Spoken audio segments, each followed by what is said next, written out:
मेरे प्यारे सभी साथियों को मेरा यानी संजीव कुमार का नमस्कार। आप लोगों का बहुत बहुत आभार, आप लोगों को बहुत बहुत धन्यवाद कि आपने मुझे इतना प्यार दिया और दे रहे हैं, और उम्मीद करते हैं कि आप मुझे इसी तरह आगे भी शेयर करते रहेंगे, मेरे इस वीडियो को लाइक करते रहेंगे, शेयर करते रहेंगे और बांटते रहेंगे, ताकि हम इन्हीं वीडियो पर, यूट्यूब पर, इस चैनल पर काफ़ी मेहनत कर सकें। और रिस्पांस काफ़ी अच्छा रहा, बहुत छोटे टाइम में बहुत अच्छे अच्छे टारगेट्स मिल रहे हैं, व्यूज़ मिल रहे हैं, काफ़ी प्यारा लग रहा, काफ़ी अच्छा लग रहा। मैं सीधा ज़्यादा बात ना करते हुए फिर से अपने टॉपिक पर आता हूँ। पिछले वीडियो में मैंने जो पढ़ाया है, उम्मीद करते हैं कि आप लोगों ने पढ़ लिया होगा। और इसके बाद मैं आज का जो मेरा टॉपिक है, पिछले वीडियो में मैंने बताया था दशमलव को जोड़ना, ठीक है ना। दशमलव को जोड़ना बताया था कि अगर जैसे दशमलव संख्याएं हैं तो उनको कैसे जोड़ते रहेंगे, उनको जोड़ना सिखाया था मैंने। और उसके पहले फ्रैक्शन का जोड़ बताया था। और उसके बाद आज मैं स्टार्ट करना चाहता हूँ गुणनखंड यानी फैक्टर के बारे में आप लोगों को कुछ समझाने की कोशिश करता हूँ। फैक्टर की कुछ चीज़ें हैं जो यूपी टेट, सी टेट और छोटी परीक्षाएं यानी जैसे जीडी, जिनमें इनकी ज़रूरत पड़ सकती है और आगे इनका यूज़ होता रहता है। फैक्टर का तो बहुत बड़ा यूज़ है आगे के जो टॉपिक्स हैं उन पर, इसलिए इस चैप्टर को पढ़ाना काफ़ी ज़रूरी पड़ गया, काफ़ी कंपलसरी था, इसलिए मैंने आज एक स्टार्ट किया फैक्टर। सबसे पहले हम जान लेते हैं फैक्टर होते क्या क्या है, ठीक ना, कैसे होते हैं फैक्टर में, क्या क्या चीज़ें हमें पढ़नी चाहिए। तो सबसे पहले हम फैक्टर को कहते हैं गुणनखंड। क्या है हमारा गुणनखंड के बारे में जानते हैं, यानी फैक्टर के बारे में जानते हैं। फैक्टर होते क्या है, फैक्टर और एक होता है गुणनखंड, एक होता है इसी तरह गुणज होता है। गुणज यानी मल्टीपल गुणज, दो चीजें आज हम जानेंगे। गुणनखंड को हम दो तरीके से, एक होता है जिसे कह सकते हैं गुणनखंड, है ना, क्या कह सकते हैं गुणनखंड, और एक होता है अभाज्य गुणनखंड। क्या होता है अभाज्य गुणनखंड। इन सब चीजों के बारे में आज हम थोड़ा थोड़ा जानेंगे, थोड़ा थोड़ा समझेंगे, इसके बाद आगे बढ़ेंगे अपने कॉन्सेप्ट के साथ चीजों को समझते हुए। ठीक, तो सबसे पहले हम बात करते हैं गुणज। ये हमारा गुणज क्या होता है, सबसे पहले अगर हम बात करें गुणज की, तो हमारा गुणज होता क्या है, यानी मल्टीपल क्या होते हैं। सबसे पहले देखिए बात करें तो मल्टीपल कुछ और नहीं, हमारा एक पहाड़ा होता है। क्या होता है, पहाड़ा कह सकते हो। पहाड़ा का मतलब, जैसे हमने पूछा दो का गुणज क्या होगा, दो का मल्टीपल क्या होगा, तो दो से स्टार्ट किया, दो, दो का गुणज पूछा। अगर मैंने पूछा दो का गुणज, तो दो एकम दो, दो दूनी चार, दो तिहाई छह, दो चौको आठ, दो पंचे 10, दो छक 12, दो सत 14, दो आठ 16, दो नवा 18। इसी तरह जो इनके, अगर हम दो का गुणज जानना चाह रहे हैं तो दो का किसी भी संख्या से मल्टीप्लाई करते हम आगे बढ़ जाएंगे, वो हमारा क्या हो जाएगा, उस संख्या का गुणज हो जाएगा। क्या हो जाएगा, गुणज यानी मल्टीपल हो जाएगा। जैसे मैंने पूछा 18 का गुणज, तो 18 एकम 18, फिर 18 दूनी 36, 18 54। इसी तरह बढ़ते हुए एक सीक्वेंस में, जैसे 18 गुणा 1 कर दिया, फिर 18 गुणा 2, 18 गुणा 3, 18 गुणा 4, 18 गुणा 5, 18 गुणे 6, इसी तरह एंड सो ऑन, अंत तक हम चले जाते हैं।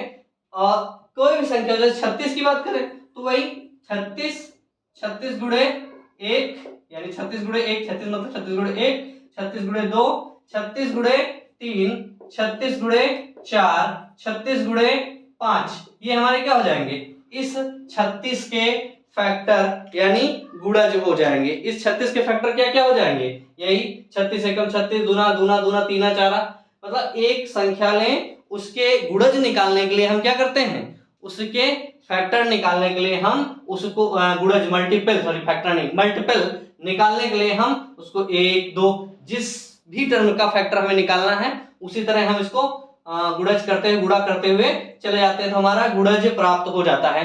मतलब हमारा मल्टीपल क्या होता है, उस संख्या से उस संख्या से बड़ी या उसके बराबर ऐसी संख्याएं जो उस संख्या, यदि अगर 18 का गुणज निकालना है तो उससे उसके बराबर उसको किसी एक संख्या से गुणा करके प्राप्त की। जैसे मान लो 18 एकम 18, 18 को 1 से गुणा किया 18 मिला, 2 से गुणा किया 36 मिला, 3 से गुणा 54 मिला। तो ये क्या है, ये इनके 18 के गुणज हैं। इनको कैसे प्राप्त किया गया, 18 को एक निश्चित संख्या से क्या किया गया, गुणा करने के बाद जो मिला उसे हम क्या कह दिए, गुणज। मल्टीप्लाई किया, जो संख्या मिली वो उस संख्या का मल्टीपल कहलाई। जैसे 18 को 5 से मल्टीप्लाई किया, 18 पंचे 90, तो 90 क्या है, 18 का गुणज है, ठीक ना, गुणज है। अब ऐसा नहीं कि 90 अगर 18 का गुणज है तो किसी और का नहीं होगा, ऐसा नहीं है। इसको हम मतलब जितनी संख्याओं से ये डिवाइड हो रहा है वो क्या है, इस संख्या का गुणज है, ठीक ना। जैसे 18 पंचे 90, तो 90 क्या है, 18 का गुणज है, ठीक ना। और मान लो अगर 10 से ये कट रहा है, 90 10 से भी कट रहा है, तो ये 90 क्या है, 10 का भी गुणज है। 15 से कट रहा है तो 15 छक्का 90, यानी 15 का भी गुणज है 90। तो उम्मीद करते हैं कि आप लोगों ने गुणज जान लिया होगा। गुणज का मतलब यह है मल्टीप्लाई, किसी संख्या को एक, जैसे किसी संख्या का हमें गुणज फाइंड करना है, गुणज निकालना है, तो एक निश्चित संख्या से उसको गुणा कर दो। गुणा करने के बाद जो संख्या हमें प्राप्त होती है वो संख्या क्या कहलाती है, गुणज कहलाती है, ठीक ना। अब इसके बाद हम गुणज के बारे में जाने, जो पहली चीज थी, हमारा पहला टारगेट था गुणज, तो गुणज के बारे में मैंने जाना। अब आते हैं गुणनखंड के बारे में। गुणनखंड क्या होता है, जैसे मैंने कहा अभी 90 लिया, क्या लिया, 90 लिया, तो 90 का क्या हुआ, 90 को फैक्टर किए क्या हुआ, 2 से काटे ये आया 45, फिर 2 से काटे, कितना, 2 से नहीं कटेगा तो कितने से कटेगा, 3 से, 3 एकम 3, 3 पचे 15, फिर 3 से कट रहा, 3 पचे 15, फिर 3 एकम 3, 3 त्रिका 9 तक 27, सॉरी गलत गड़बड़ हो गया, नहीं तो है ये 5 होगा, 5 एकम 5, तो क्या हुआ, 5 3 15, 15 3 45, 45 दूना 90, तो 90 के फैक्टर क्या हुए, 2 गुणे 3 गुणे 3 गुणे 5। अब हम बात करें गुणनखंड की बात कर रहे हैं, तो अगर हम बात करें तो ये क्या है, ये इनके गुणनखंड है 90 के, लेकिन ये कैसे गुणनखंड है, वैसे 2 3 3 और 5, देखो ये संख्याएं जितनी भी निकली हैं ये क्या है, अभाज्य है। अभाज्य का मतलब क्या है, ये किसी संख्या से डिवाइड नहीं होती हैं, सिर्फ खुद एक से या खुद से, तो ये क्या हो गए इसके अभाज्य गुणनखंड। तो सबसे पहले मैंने क्या कहा, गुणनखंड के बारे में समझने से पहले हम सबसे पहले क्या जाने, अभाज्य गुणनखंड, क्या जाने, अभाज्य गुणनखंड। तो अभाज्य गुणनखंड क्या होता है, दी गई संख्या जैसे 90 है, 90 को ऐसे छोटे छोटे टुकड़ों में किया जो किसी संख्या से डिवाइड यानी विभाजित ना होती हो। जैसे 90 का फैक्टर क्या मिला, 2 गुणे 3 गुणे 3 गुणे 5, इन 90 के फैक्टर के बारे में बात करें कितना है, 2 3 3 5। अब इसमें से कोई संख्या या तो खुद से डिवाइड हो रही है या अपने एक से डिवाइड हो रही है, इसके अलावा किसी से डिवाइड नहीं होती है, तो इसे क्या कहते हैं, प्राइम फैक्टर यानी अभाज्य गुणनखंड। ये हमारा क्या हुआ, प्राइम फैक्टर यानी अभाज्य गुणनखंड। अब हम बात करते हैं गुणनखंड की।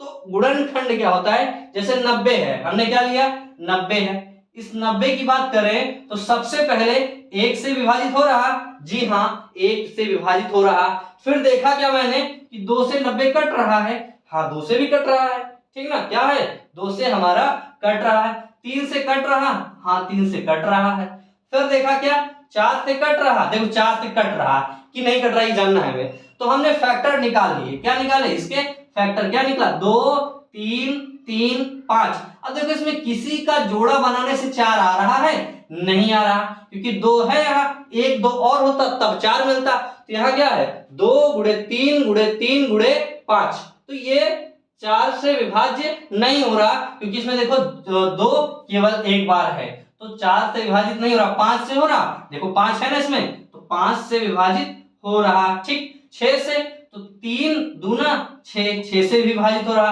7 से हो रहा, 7 से नहीं हो रहा, क्या है 7 से विभाजित नहीं हो रहा क्योंकि 7 का फैक्टर इसमें नहीं है। फिर 8 से हो रहा, देखो 2 है लेकिन 2 का गुणा 4 से करेंगे तब 8 मिलेगा, जब 4 से नहीं तो 8 से भी नहीं। 9 है, देखो 3 त्रिका 9, 9 हो गया। फिर 10 है, 5 दूनी 10, 10 से भी विभाजित हो रहा है, ठीक ना, क्या हो रहा 10 से विभाजित हो रहा है।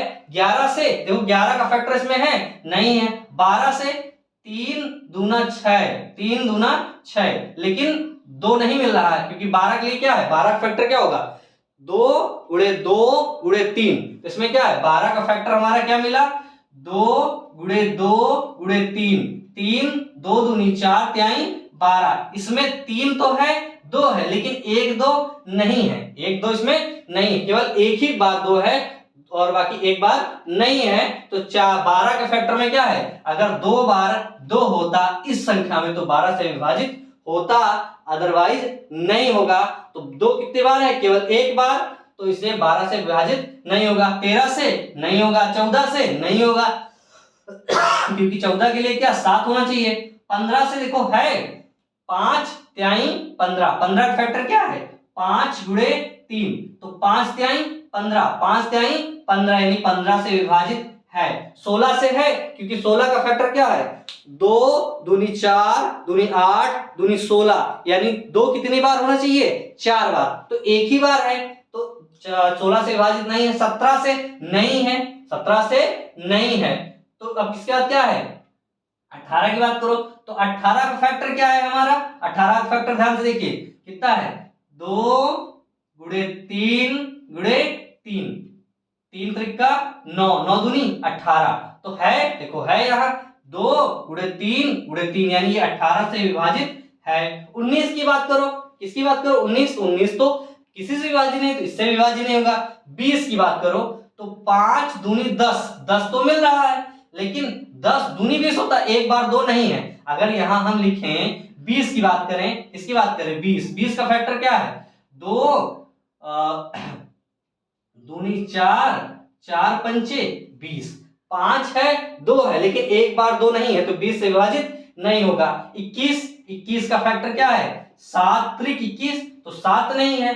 22, 22 का क्या है 11 गुणे 2 यानी 11 दूनी 22, 22 से विभाजित नहीं है। 23 से नहीं होगा। 24, 24 की बात करें तो 24 क्या है 24 को देखो क्या है 12 दूना 24 यानी 2 दूनी 4 दूनी 8 त्रिक 24, तो 24 से नहीं होगा क्योंकि 2 3 तो है लेकिन 2 बार 2 नहीं है, तो क्या हुआ 24 से विभाजित नहीं होगा। इसी तरह हम 25 से भी चेक कर लें, क्या कर लें 25 से चेक कर लें, तो 25 क्या है 5 गुणे 5, 5 कितनी बार है केवल एक बार। 26 13 गुणे 2, 26 13 गुणे 2, 27, 27 में क्या हुआ 3 त्रिक 9 त्रिक 27, क्या है 2 बार 3 है लेकिन एक बार नहीं है। फिर 28, 28 का पहाड़ा क्या हुआ 14 दूनी 28, 14 नहीं है तो 28 भी नहीं है, ठीक। 29 नहीं होगा। 30, 30 की बात करें 30 क्या है 2 2 15 दूनी 30 यानी 2 गुणे 3 गुणे 5, तो 5 त्याई 15 दूनी 30, देखो है ना 5 त्याई 15 दूनी 30 यानी 30 इसका फैक्टर होगा, ठीक 30। इसी तरह 31, फिर 32, 32 की बात करें 16 दूनी 32, 16 इसमें है नहीं तो 32 भी नहीं होगा। 33, 11 33, 11 नहीं है तो 33 भी नहीं होगा। और 33 34, 34 34 कितना होगा 34 के फैक्टर क्या ले सकते हैं 17 दूनी 34, 17 नहीं है तो 34 भी नहीं होगा। 35, 35 है नहीं है, 7 5 35 नहीं है। फिर 36 37 38 39 40 ये सब इसमें नहीं है, ठीक। 30 की बात कहाँ है सीधा हम 45 पे, ठीक ना 30 के बाद क्या हम कहाँ 45 पे, क्योंकि 45 मिल जाएगा ना 5 त्याई 15 और 15 तिया 45, ठीक 15 तिया 45, 45 मिल जाएगा। फिर 45 के बाद क्या मिलेगा 90, क्या मिलेगा हमें 90 मिल जाएगा। तो कुल मिला के 90 के कितने गुणनखंड हैं 1 2 3 4 5 6 7 8 9 10 11 12। कितने गुणनखंड है? 12 गुणनखंड मिल रहे हैं। इसमें क्या है, 90 के कितने गुणनखंड मिल रहे हैं? 12 गुणनखंड। लेकिन एक छोटी संख्या थी तो इसमें मिल गए, नहीं तो अगर बड़ी संख्या होती तो इस तरह गुणनखंड निकालना हमारे लिए बहुत लेंदी हो जाता। तो इसके लिए हम एक एग्जाम्पल तो आपके और देख लें कि ये एग्जाम्पल 90 का अगर हमें एग्जैक्ट कितना निकालना है, पूछ ले क्या कि जो है 90 के कुल कितने गुणनखंड हैं, तो इसके लिए ये प्रक्रिया तो काफी लंबी हो जाएगी।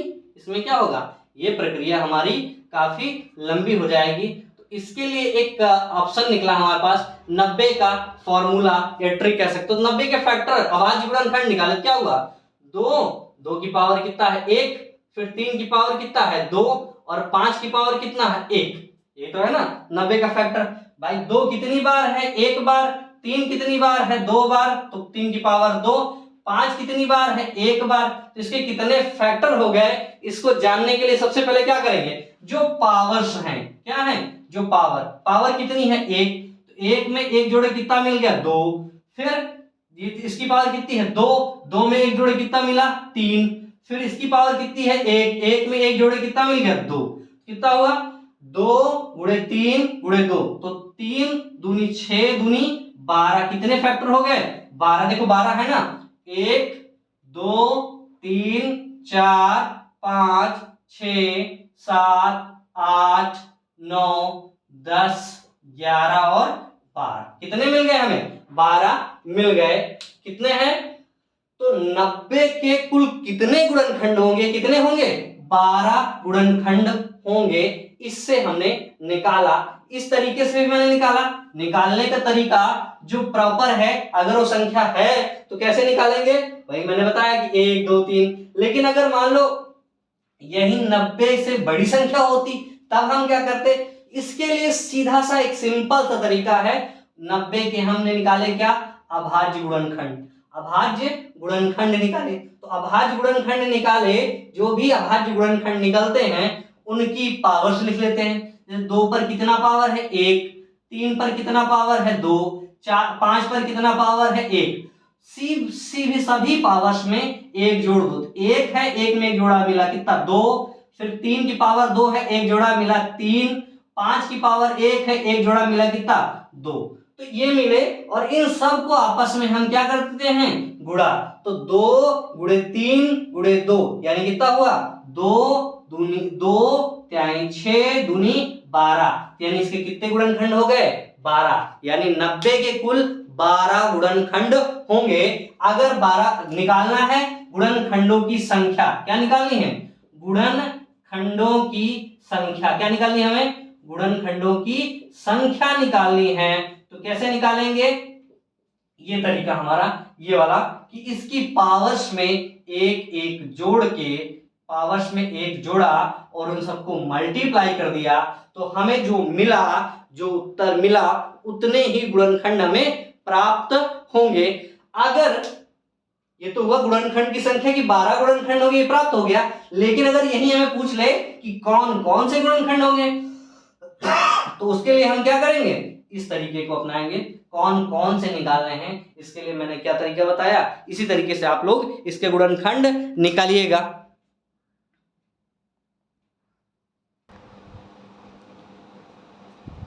इसके बाद हम आगे देखें, इसी का एक एग्जाम्पल और लेते हैं। तो हम ये उम्मीद करते हैं कि आपने इस चीज को जान लिया होगा कि इसमें कितने गुणनखंड हैं।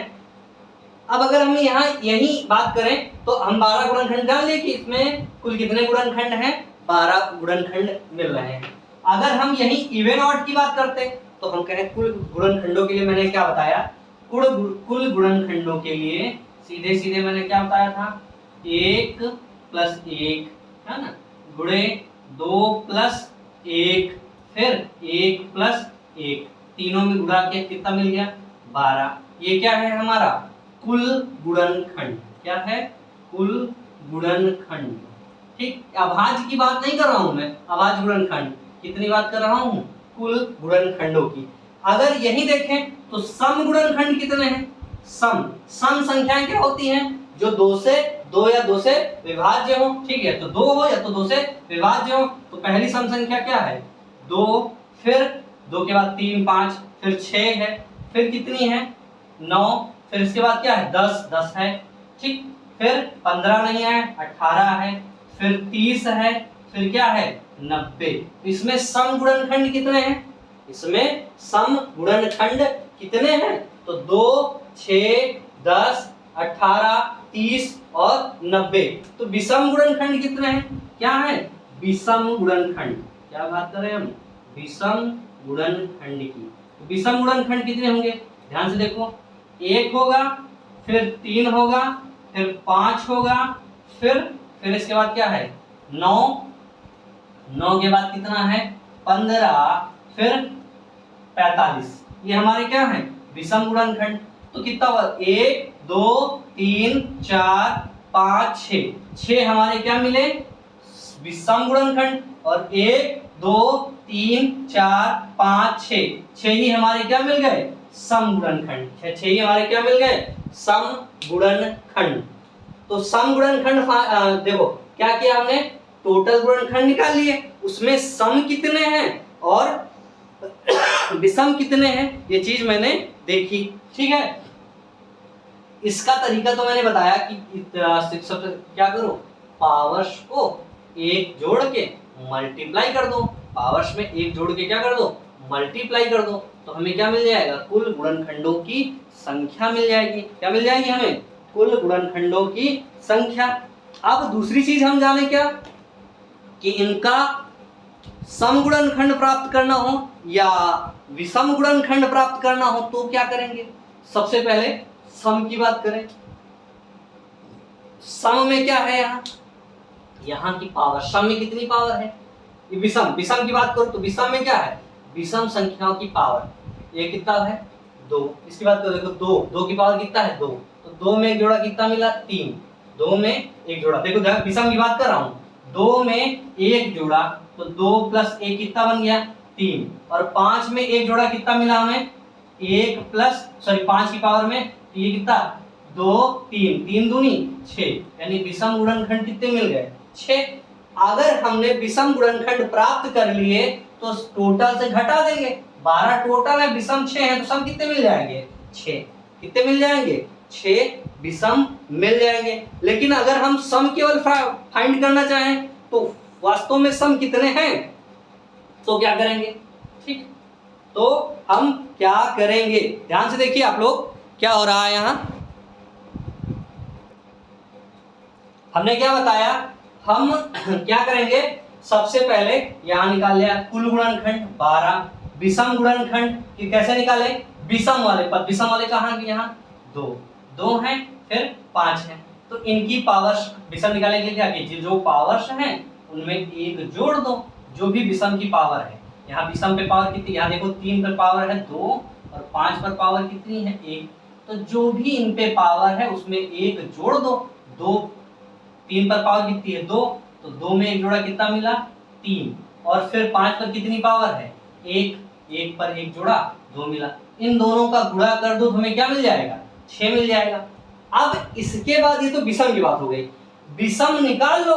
विषम निकालने के बाद चाहो तो टोटल से इसको घटा दो तो सम मिल जाएगा। लेकिन ये तरीका, पहले टोटल निकालो, फिर विषम निकालो, फिर उसके बाद सम निकलेगा। तो हम क्या करते हैं? इस विषम कैसे निकाला हमने?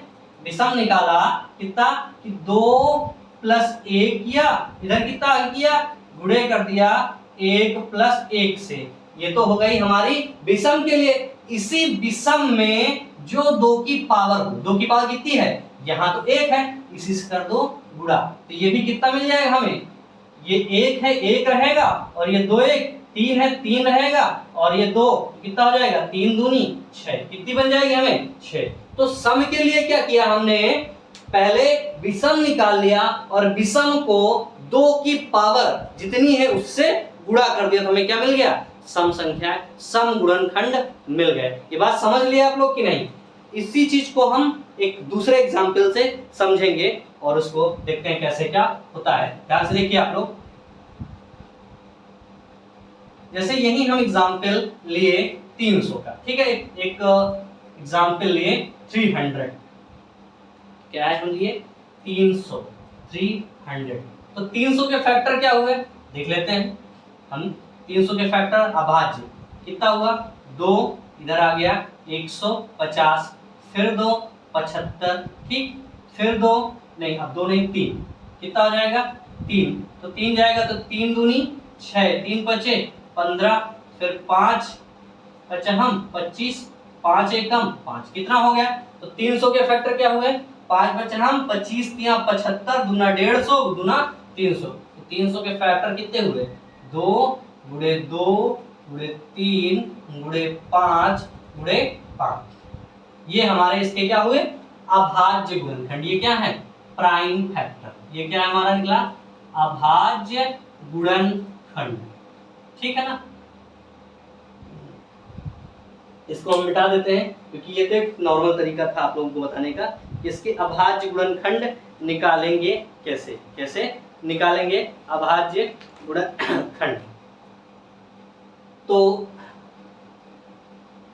300 के अभाज्य गुणनखंड कितने निकल आए हमें, 2 गुणे 2 गुणे 3 गुणे 5 गुणे 5, ठीक, ये अभाज्य गुणनखंड हो गया।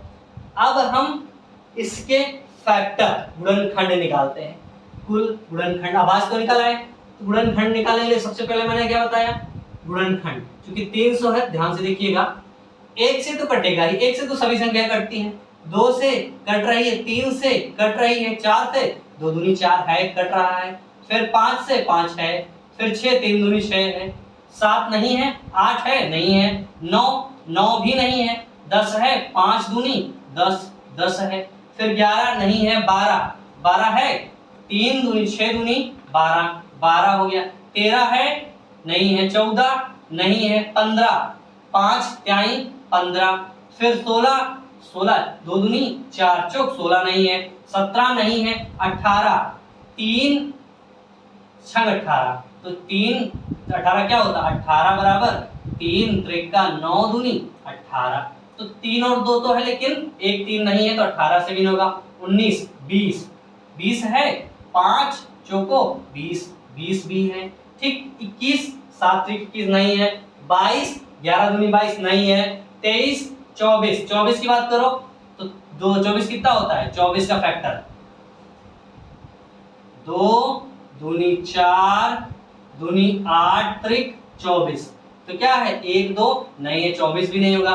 25 की बात करो, 25 है, 5 5 हम 25, 26 क्या है, 13 दूनी 26, 27 3 त्रिक का 9 त्रिक 27, तो 27 भी नहीं है, 28 क्या हुआ, 14 दूनी 28, 14 नहीं, तो 28 भी नहीं, और 29 30 है, 5 क्या है 15 दूनी 30, तो 30 होगा, 30 लिख दिए, ठीक। फिर 30 के बाद 31 31 नहीं होगा, 32 16 दूनी 32, 16 नहीं है तो 32 भी नहीं होगा, 17 32 नहीं है, 33 भी नहीं है, 34 नहीं है, 35, और टोटल लगभग सर 30 के बाद 35 से नहीं कटेगा, ये सीधा कटेगा 50 से, इससे 50 से, इसी तरह फाइंड करते हुए चले जाएंगे। 60 से कटेगा, फिर ये 60 से भी कटेगा कि नहीं, 60 5 3 15 चौको 60, ये हो जाएगा, 60 से भी कट जाएगा, ठीक ना। फिर इससे 60 के बाद 50 के बाद 60 75 से तो कटेगा ही, 75 का फैक्टर है 75, फिर 75 के बाद 9 नहीं 100 से तो कट ही जाएगा, किससे कट जाएगा, 100 से, 100 के बाद 150 से, कितना हो जाएगा 150 से, और ये कितना हो जाएगा 300 से, कितने हो जाएंगे 300। तो इसके फैक्टर क्या निकल के आए, हम गिन लेते हैं, 1 2 3 4 5 6 7 8 9 10 11 12 13 14 15 16 17 18, कितने फैक्टर निकल के आए 18। तो हम जांच कर रहे हैं क्या ये सही है कि नहीं है, तो हमने क्या बताया था, इनकी पावर्स लिखो। 300 की पावर क्या है, अगर इसको हम लिखेंगे तो कैसे लिखेंगे, अगर पावर्स में, ये होगा कितना 2 की पावर 2, फिर 3 की पावर 1, फिर 5 की पावर 2, कितना हो जाएगा, यही तो हो जाएगा। तो कुल गुणनखंड निकालने के लिए मैंने क्या बताया, कुल गुणनखंड अगर है निकालना हमें तो क्या करेंगे हमने बताया था जो प्राइम फैक्टर है उनकी पावर्स में जोड़ो। तो 2 में 1 जोड़ा कितना मिला, 2 + 1, फिर इसको गुणा क्या करो, 3 की पावर 1 है तो 1 में 1 जोड़ा, 1 + 1 कितना हो गया, जो भी हो 5, 5 की पावर 2 है तो 2 में 1 जोड़ा कितना मिला, 3। ये कितना हो गया हमारा, 3 दूनी 6, 6 त्रिक 18। कितने फैक्टर हो गए, 18। इसका मतलब ये जो गुणनखंड निकले हमारे क्या है, संख्या निकली 18। ये सही है, ठीक है। अब इसके बाद क्या बताया हमने, सबसे पहले इवन ऑड निकालते, क्योंकि ऑड से इवन मिल जाएगा। तो ऑड के बाद क्या, ऑड के लिए क्या किया हमने, ऑड ऑड कौन कौन से हैं यहाँ, 1 3 5, 1 3 5, फिर 5 के बाद 15, क्या मिला 15, फिर 25, क्या मिला 25, फिर 75, कितना मिल गया 75। बाकी सब तो क्या है, 2 के मल्टीप्लायर है तो इवन हो जाएगा, क्या हो जाएगा इवन। तो कितने हो गए, 1 2 3 4 5 6, तो ऑड मल्टीप्लायर कितने हो गए 6। इसको मैंने फॉर्मूले से कैसे बताया था, क्या बताया था फॉर्मूले से, कि जो ऑड संख्या जैसे 1 और 5 ऑड संख्याएं हैं तो उनकी जो पावर है 3 की पावर कितनी है 1, 1 में 1 जोड़ दो और फिर दूसरे वाले ऑड में कितना पावर है 2, उसमें भी 1 जोड़ दो तो 2 1 3 हो जाएगा। यहाँ कितना मिला, ये मिला हमें 2 और 2 1 3, तो कितना हो गया 6। यानी ऑड पावर कितनी हो गई हमें 6, यानी ऑड पावर भी हमारी सही निकल आई। यानी ऑड गुणनखंड कितने हैं, कितने हैं 6। अब इवन की बात करो, क्या बात करो, इवन फैक्टर, क्या बात करो, इवन फैक्टर। ऑड निकाल लिए, ऑड इवन ऑड फैक्टर है, ये क्या है ऑड फैक्टर विषम गुणनखंड। अब सम की बात करो तो कितना हुआ, 2 4 6 10 12 20 30 50 60 100 150 और ये 300, कितने मिल गए, तो हैं कितने ये 2, ये 1 2 3 4 5 6 7 8 9 10 11 12, कितने हैं टोटल 12 है, क्या है टोटल 12 है। तो ऑड फैक्टर का फॉर्मूला क्या बताया था, ऑड फैक्टर का फॉर्मूला हमने बताया था कि इवन तो निकालते ही हैं, इवन तो निकालते हैं, इवन निकालने का तरीका लगा दो, तो 1 + 1 और 2 + 1 इवन निकला है। इसको, इन दोनों को हम ऑड फैक्टर से क्या कर दें, गुणा। तो ऑड फैक्टर कितना है 2, इससे 2 से गुणा कर दें, कितना मिलेगा 2 × 2 × 3, तो 2 दूनी 4 तिहाई 12, कितने हो गए 12, यानी दोनों हो गए बराबर। तो अब 12 ये निकला है 6, तो 12 और +6 कितने हो गए 18, यानी ये कितने फैक्टर मिल गए हमें 18 फैक्टर मिल गए। किसके, 300 के कुल कितने फैक्टर होंगे, तो 18। ऑड फैक्टर यानी विषम गुणनखंड कितने होंगे, तो 6। सम गुणनखंड कितने होंगे, तो 12, तो 12 6 18, यानी टोटल हमने वेरीफाई कर लिया। तो आप लोगों ने इस बात को समझ लिया होगा कि हम कैसे निकालते हैं गुणनखंड। गुणनखंड निकालना देखा दिया मैंने। देखो गुणनखंड 2 तरीके के, सबसे पहले अभाज्य गुणनखंड, अभाज्य गुणनखंड निकालने का ये तरीका है। इस तरीके को आप काफी प्रैक्टिस में लीजिए क्योंकि ये आगे बहुत काम आने वाला है। और फिर गुणनखंड, गुणनखंड निकालने का भी तरीका मैंने बताया कि वास्तव में ये तो हम संख्या निकाले हैं, लेकिन अगर गुणनखंड निकालना हो कि कौन कौन उसका गुणनखंड होगा, तो वही एक तरीका, उसके अभाज्य गुणनखंड निकाल लो। और जिस संख्या, जैसे मान लो हमने आपसे पूछा क्या 30 इस 300 का अभाज्य गुणनखंड है कि नहीं, तो आपने क्या किया, इस 300 के अभाज्य गुणनखंड निकाल लिए। फिर 30 के भी अभाज्य गुणनखंड निकालो, तो 30 का अभाज्य गुणनखंड क्या होगा, 2 × 3 × 5, कितना होगा 5 × 15 दूनी 30। अगर इसके गुणनखंड इसके गुणनखंडों में है, देखो ये 2 है 3 है 5 है, यानी 2 इसके जिसका पूछा है कि 330 का गुणनखंड है कि नहीं है, तो 30 का गुणनखंड कर लो, 30 का भी अभाज्य गुणनखंड निकाल लो और 300 का भी अभाज्य गुणनखंड निकालो। फिर देखो क्या देखो, यहाँ अगर 2 है तो यहाँ 2 होना चाहिए, यहाँ 3 है तो यहाँ भी 3 होना चाहिए, यहाँ 5 है तो यहाँ 5 होना चाहिए। अगर मिल गया तो गुणनखंड है, अगर नहीं मिला तो गुणनखंड नहीं है। जैसे मैंने लिख दिया 27, क्या लिखा 27 300 का गुणनखंड है कि नहीं है, तो इसके लिए क्या करेंगे हम 27 के फैक्टर, 3 त्रिक का 9 त्रिक 27 निकाल लिया।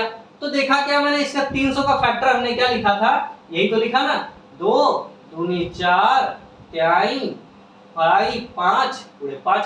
देखो 3 है लेकिन ये 2 3 नहीं है, यहाँ 1 3 2 3 और है, लेकिन 2 3 और नहीं है, तो ये 27 इस 300 का गुणनखंड नहीं है। आप लोग इस बात को जान लिए होंगे कि अगर गुणनखंड निकालना है तो कैसे निकालेंगे। अगला मैंने कहा कि 32 या 36 इसका फैक्टर है कि नहीं है, तो आप क्या करेंगे, यही फैक्टर निकालो, 12 तिया 36, यानी 2 दूनी 4 त्याई 12 त्याई 36।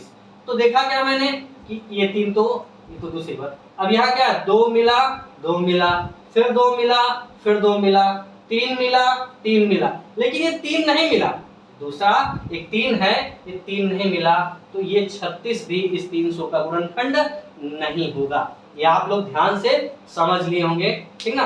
तो ये चीजें थी आपकी कि फैक्टर कितने हैं, कैसे हैं, ये चीजें आपने देखी। तो आज के लिए मैं इतना ही रखता हूं और आप लोग इसकी प्रैक्टिस करिएगा और एग्जाम्पल के साथ, ठीक है, और एग्जाम्पल के साथ आप लोग इसकी प्रैक्टिस करिएगा और धीरे धीरे हम आगे बढ़ते रहेंगे। फैक्टराइजेशन बहुत इंपॉर्टेंट टॉपिक है अगर देखा जाए तो, क्योंकि ये है तो छोटा लेकिन काफ़ी लंबे अटेम्प्ट्स मिलेंगे हमको इन्हीं फैक्टर से, गुणनखंडों से। छोटे छोटे आप इसको प्रैक्टिस में लाइएगा। और भी संख्याएं रैंडमली आप अपने मन में संख्याएं ले लिया करो, रैंडमली आप अपने मन में संख्याएं लो और उन संख्याओं को आप अपने हिसाब से फैक्टराइज करो और हमें आंसर भी करो, तो ज़्यादा अच्छा है। कमेंट्स के माध्यम से आप हमें बताओ कि आप लोगों ने इसको समझा कि नहीं समझा, और उम्मीद करते हैं कि आपको हमारा वीडियो पसंद आया। अगर हमारा वीडियो पसंद आया हो तो लाइक करें, शेयर करें, सब्सक्राइब करें, ताकि हम आपको इसी तरह से और अच्छे वीडियोस देते रहें। तो आज के लिए सभी लोगों को धन्यवाद, नमस्कार।